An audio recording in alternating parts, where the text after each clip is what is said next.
living in a more holistic way, we've got to understand that there are competing demands that often fight for things, resources at the local level, and yet, in order for us to move forward, we have to think about what's unique, distinct in those competing approaches in order to, in service of thinking of a more holistic, integrative possibility.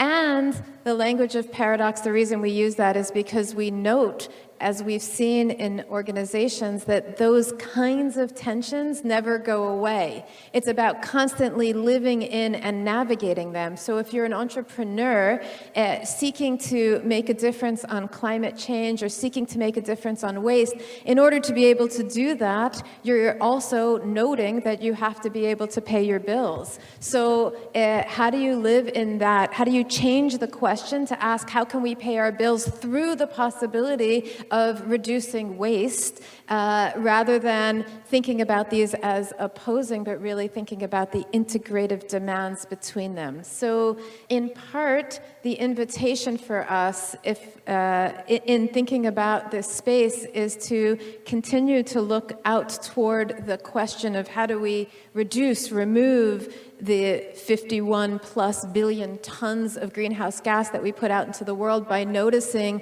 the ongoing tensions that we experience about it and living in and navigating those tensions collectively. I guess, Don, if I were to say one more word about that in the context of this conference, if we're bridging divides, what we have to be able to do in our conversations is notice those divides, notice what's different, notice what's distinct in service of enabling the bridges, and we have to pull apart in service of connecting with one another.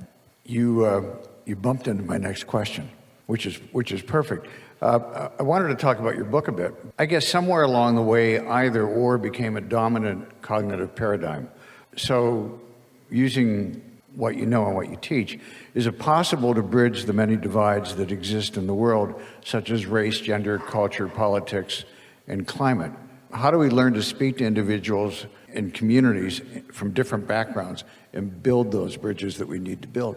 Well, I can start with that. We tend to pull things apart and either or them, and what we mean by that is that we look to a linear, rational approach. We look at dividing tensions and take a side. Am I going to focus on climate action, or am I going to be committed to a system of capitalism, a business-oriented? We tend to pull them apart and pick one because it's more comfortable, because it's easier, and in the short term, it makes change easier to address, but in the long term, it's detrimental.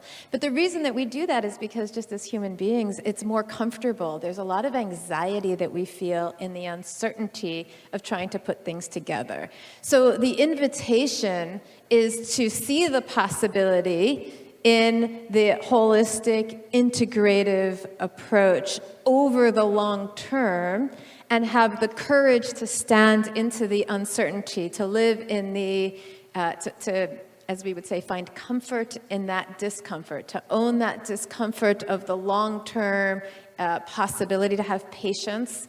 As I told Don before, I talk about this, but I'm one of the most impatient people, so it's hard for me to live it.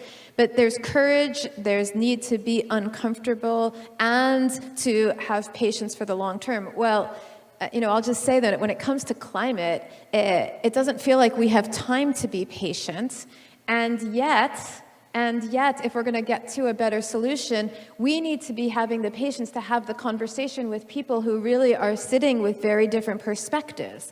If we're talking about bridging divides, one provocative question is, who's not in the room with us today in which we need to be bridging those divides to move forward on climate change? And do we have the courage to be able to be in conversation with people who have a very different perspective from us on climate change, and listen to their point of view, even as it might be completely opposing and potentially, not just challenging, but detrimental to us? And how do we have those conversations? So I have to ask, a David White question. What's a beautiful question to you? Well, Don, I have a hammer. My hammer is both and. So my beautiful question is always when I hear in my head, it's a bit of a professional hazard, when I hear somebody present an either or, my beautiful question is always to shift should we do this or this, should we focus on this or this, is to shift the question to how can we accommodate both, A and B, both and my favorite person to quote on this one is Paul Watzlawick. He was a psychoanalyst, and he said, "The problem is not the problem is the way that we think about the problem." So if we can change the question to ask, how can we bring together the scientists and the politicians and the, God forbid I say this in a business school, the capitalist, into conversation toward this joint goal of reducing the 51 tons of greenhouse gases to reducing the 100 plus tons of waste in the UK. How could we bring ourselves together around that question and accommodate these different perspectives? I think we get to it opens up the possibility for better and more creative solution space. Beautiful, thank you. My last question, although there are more, but hopefully we'll go to the audience and go online. Perhaps the most significant challenge posed by global warming is that any strategy that could curb its most devastating effects would require fundamental shifts at all levels of social existence and governance. Many complications arise with serious and, to date, unresolvable contradictions between demands for environmental protection and climate justice. Rosa, as an academic, researcher, and senator, can you talk to us about how you navigate these various contradictions and tensions?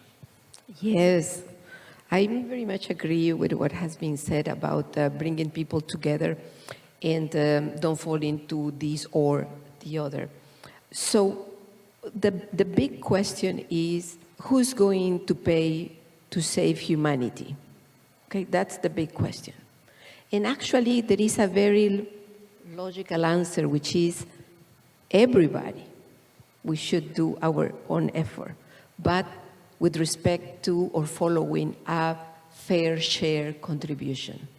Now, while some people will think that, what is fair share and how we determine, it's a complex answer, there are several key factors that are evident to everybody.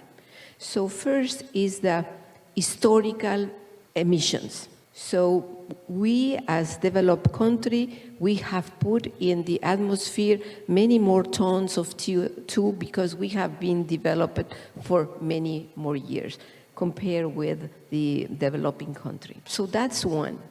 So for sure, we have to help the developing countries in decarbonizing their economies. But the other is, at present, if you prefer to take a picture instead of a film, because I always say history is a film, and we can go backwards and see historically how much we have put damage in the atmosphere. But if you prefer to take a picture, and you will prefer to say, well, today is China, United States, Brazil, India, because of the population they have, that they are putting more CO2. But okay, then let's make an inventory of this. And actually, United Nations has come with an incredible description of how to do this. We have to disclose our emissions. The industries have to disclose their, I don't want to get technical, scope 1, scope 2, scope 3, which means all the emissions that I put in the atmospheres, in my value chain, and downstream. So everything has to be there in order to pay for these emissions that I have put in there. And I think also it's very evident for people now to say, there are some politicians and there are some climate delaying actors that are saying, but it's too costly, it costs too much to take out this CO2. But changing the question is, how much is costing us now the CO2 that is there? because these extreme weather events are now costing billions every time it happens. And financial institutions are in this conundrum because in one side, they are scared of these transition changes and these physical changes and the stranded assets and all this insurance that cannot keep paying all this extreme weather event destruction. But at the same time, they keep investing in fossil fuel. So I think what we need to do as politicians, academics, at this point, is to put light on these issues. So like these issues are known by everybody. So like you, me, and everybody can go to our bank and say, where is my money being invested? Why are you putting us in this situation? Are you thinking in the long-term benefits, or you're just thinking in today? So for sure, we are in complex and difficult situations. But to tell you the truth, and to come back to the fact of being positive, is that less and less there are climate change deniers, less and less. Or if they are quiet in their corner. Nobody dares to say, it's because the evidence is overwhelming. So now we are at that phase. How are we going to pay for this? How and who should pay? And who should have the leadership on these actions? And it has to be national or international levels because the atmosphere doesn't have borders. So we cannot bring it. Yes, municipalities for sure, they are the one in the first line when an extreme weather event happens. They are the one that loses the infrastructure, for sure, yes. But the decision about how to distribute the efforts in reducing the greenhouse gases has to be at a higher level. Thank you. Kresse, you grabbed your microphone. I think I just want to give a sort of concrete example, is that we sometimes think that having this really complicated challenge is going to result in people having to give up lots of things. People talk about reducing your footprint, and actually I think that we have a real opportunity to reframe the question and say, how can we maximize our footprint? We have the fact that we've got a climate crisis is a contributing factor to the reality in the UK right now that we have more young people on antidepressants than at any time in history. If we have a challenge that we're all tasked with, if we say we don't have just rights, we have rights and responsibilities, and we can all contribute to this unbelievable shift, not just in greater equality and climate justice and a recharge in revamp, in bringing back the biodiversity that we've lost. We're also going to solve mental health issues. We're also going to bring a lot of people into the economy that are not considered economic actors.